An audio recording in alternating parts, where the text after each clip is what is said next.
Hello there, my name is Ricky, though you may also know me as Numerot or Karo or Selama or by many other names on the internet. In this video I'm going to be going over a basic framework for chess improvement as a beginner or intermediate up to, let's say, Lichess 2000, though I think these ideas will also work way beyond that. And I've separated this video into sort of 6 short segments that I'm going to be going over in order. The first step is to have a plan. This means 2 things. First, have a rating goal, and 2, have a goal or a plan how you're going to be using your time on a weekly basis on chess, that is. As far as rating goals go, I think it's useful to have a specific time frame, maybe 1 month or 2 months or 3 months or maybe half a year, that you set a specific goal for. And maybe you can set kind of 2 different categories of goal, where if you're 1500, maybe in the next month you want to at least improve to 1550. Or you will sort of try to hit 1600, or if you hit 1700 you're going to be really happy and maybe do something nice for yourself, like buy chocolate. And that kind of idea of having a sort of dream goal and a kind of basic goal can help you stay motivated, where you at least hit 1550 and then you're like, okay, that's not maybe the best, but I can try to do better next month. And if you hit like 1700 or something, you're going to be really happy with yourself then.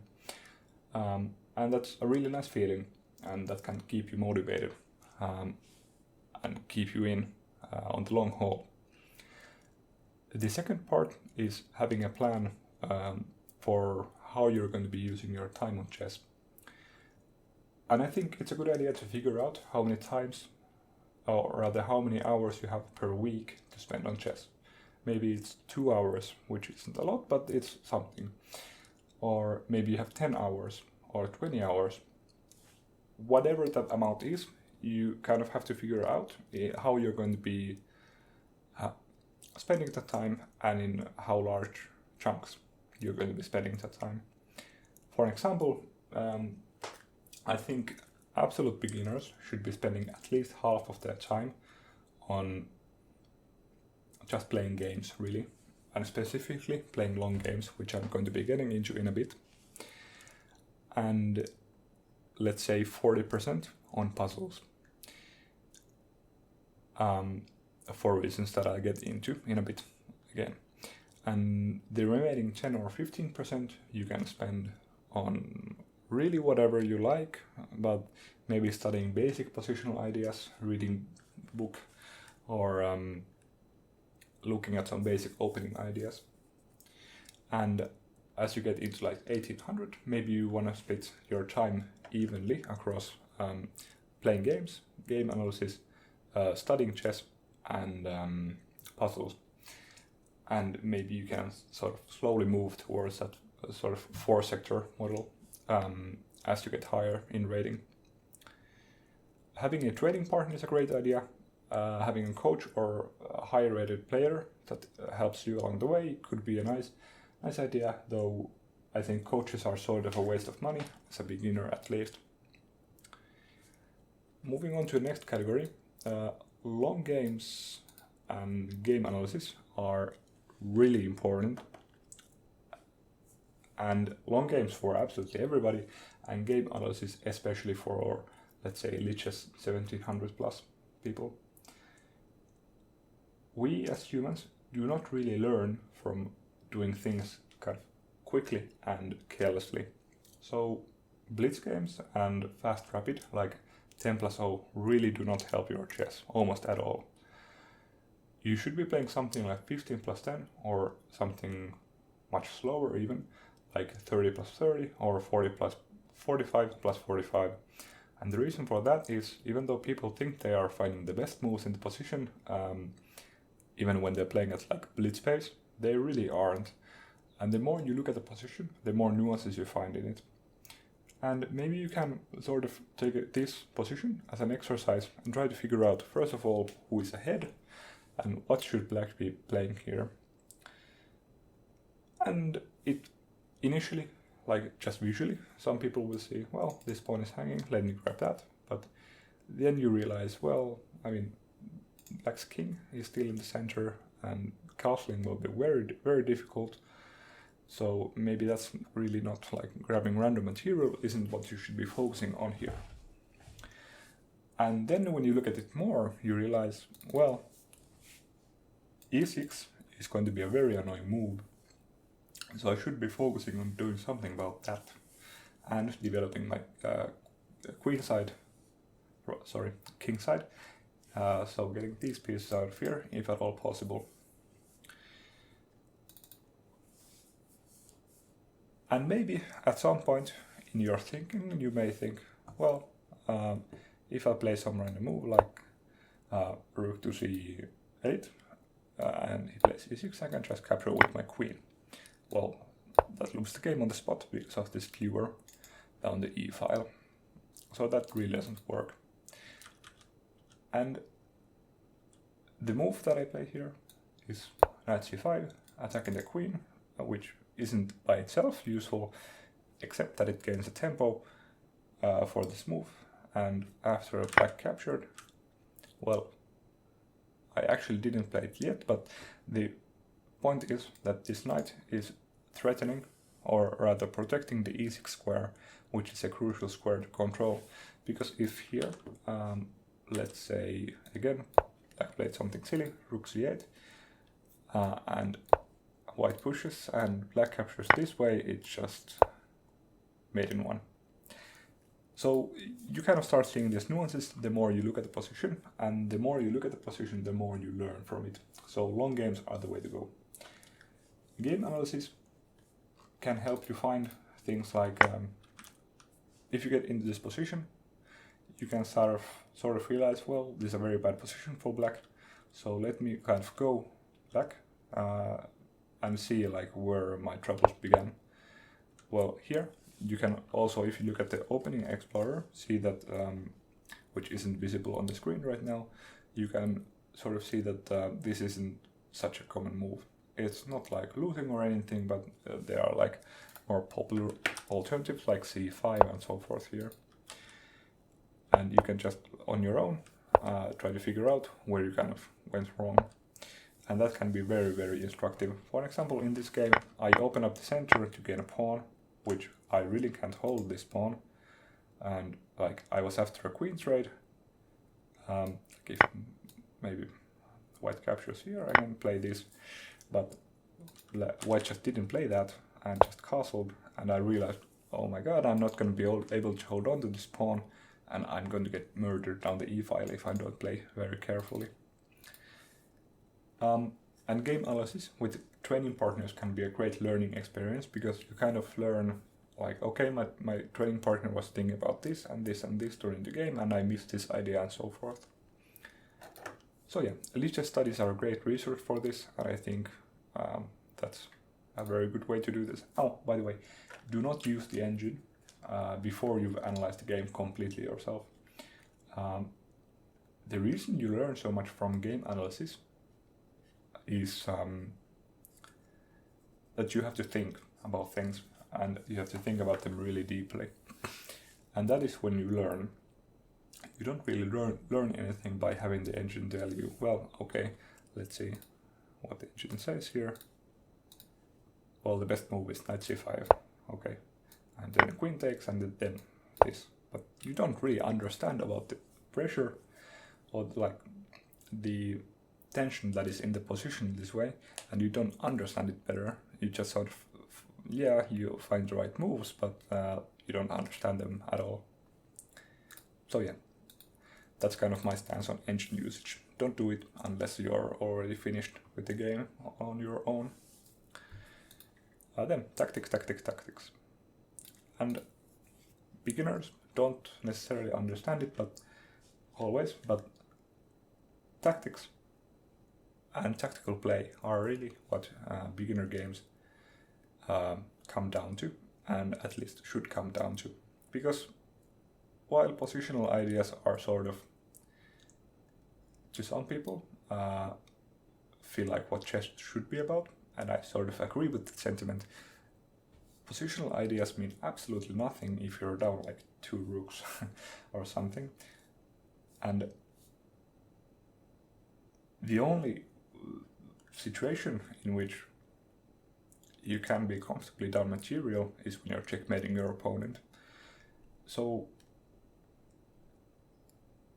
for example, it's much easier to land in a completely winning endgame because you're up like a full knight or something than it is to memorize like how to convert a specific rook endgame or something like that. Because, like, yes, those skills will be useful, but you should primarily be working on your tactical ability, because that's really what games come down to. Now let me turn those engine moves off. Yeah. And the primary ways that you improve your tactical ability are 1, playing tactical openings, so getting the tactical positions and doing puzzles. And I've chosen this one as an example. This is a puzzle from the Woodpecker Method, which is a great book, slightly difficult for beginners, but still. And if you got this position in a game, maybe you would kind of spastically play something like, well, my knight is attacked, I'm going to play knight g6, which is a terrible blunder. Why? Because you miss an opportunity to just win the game on the spot. But if you had done a lot of puzzles and kind of seen this pattern again and again, you might realize, wait a minute, the king doesn't have that many squares, right? These squares are blocked off, and this pawn is only defended by the king. Also, this square is unavailable to the king, so really it's just these 2 squares, and this one is blocked by the pawn right now. So let me play rook takes h2, king takes h2, and rook h8 checkmate. And beginners miss these kinds of things all the time. And the more you see them in puzzles, the more you're going to be seeing them in actual games. So puzzles are a huge help to beginners, and you should definitely be doing them. And specifically, I suggest doing puzzles from books, for reasons that I won't go into in this video, but I link a video by international master Kostya. He has a last name as well, but I don't remember it right now. Well, anyway, he has a video where he explains this stuff. Basically, it's about the fact that online puzzles are often generated by computers and just aren't as instructive as book puzzles. So, category number 4, openings. Openings are something that a lot of beginners spend a huge amount of time on for really bad reasons. Openings are not that important other than in one way. And the one way is that they're important in is that you should be getting tactical active positions out of your openings.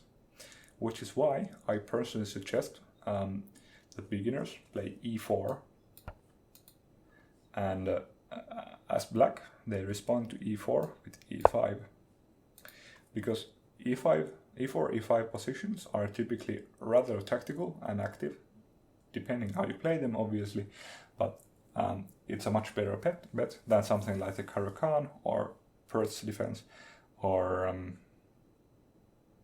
I suppose it's usually pronounced Perk, or the French defense, which are popular among beginners because they want to confuse their opponents with moves that their opponents haven't seen that often. But just the classic e4, e5 is, I think, the best bet for beginners. And in this position, as white, there are 3 most common continuations. Or actually 4, but anyway, bishop b5, the real pass, bishop c4, the Italian game,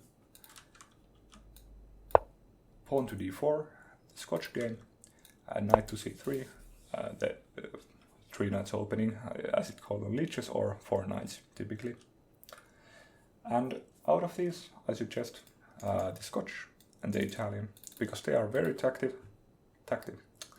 and active openings that that kind of give you the sort of position that you should be after from your opening. I don't know if you guys noticed, but my screen kind of changed color there because of F-Lux. Anyway, and against d4, I think as black, you should be going for the Tarrasch defense, which is this one. So queen's gambit declined, then white plays knight c3, and then black plays c5. I will be, and the reason I'm suggesting the Tarrasch is because typically it will lead to like rather open and active and tactical positions, at least compared to many other d4 defenses. I will be linking a Dropbox link with a tier list for beginner openings in the description, and you can hopefully check it out from there. But really the big point is that when you're choosing your openings, you should be choosing openings that are 1, tactical, 2, principled. So instead of studying theory, you should be looking at opening principles and applying them in your games. Don't waste time on opening theory that much. And 3, that are not cheesy, meaning stuff like, let me flip this around, the wayward queen attack, which I'm sure beginners have faced many times, which is hoping for something like this, and then white just wins a rook. Because this is the epitome of playing for tricks, and you don't improve at chess by playing for tricks and winning with tricks. You should be beating your opponents soundly in slightly longer games and not trying to win in the opening. Yeah, and opening theory is kind of useless for the reason people just want to play into the theoretical lines, and as a beginner you just won't understand anything that's going on in those lines, and you will just be kind of memorizing them by heart. And I suppose I've already kind of moved on to category number 5, time wasters. Opening theory is a huge one for the reason that I already went over, and kind of trying to understand openings at a level that isn't really necessary or useful at a beginner level is something that I see so many beginners do. Another one is typically after people have been told that openings are just not that important, they try to memorize theoretical endgames and spend a lot of time on that instead. And I think it's because openings and endgames are the most concrete, aside from tactics obviously, the most concrete part of the game. But really, beginners should be focusing on the middle game. Learning basic endgame play is totally fine, but you shouldn't be spending too much time on it. Other great ways to waste your time are things like Puzzle Rush and Blitz games, and watching kind of random chess related videos that aren't actually about the things that you should be focusing on. Wasting time is completely fine, but you should be realistic about whether you're studying chess or whether you're just kind of having fun. And having fun is perfectly fine, but you shouldn't conflate that with trying to improve at chess. I guess that's it really for the time wasters category. Just be brutally honest to yourself about what you should and shouldn't be doing when you're trying to improve at chess. 1 or 2 blitz games a day isn't bad, but after that, if you go on this like huge blitz sprees, it really starts impacting your play in slower games as well, in a negative way.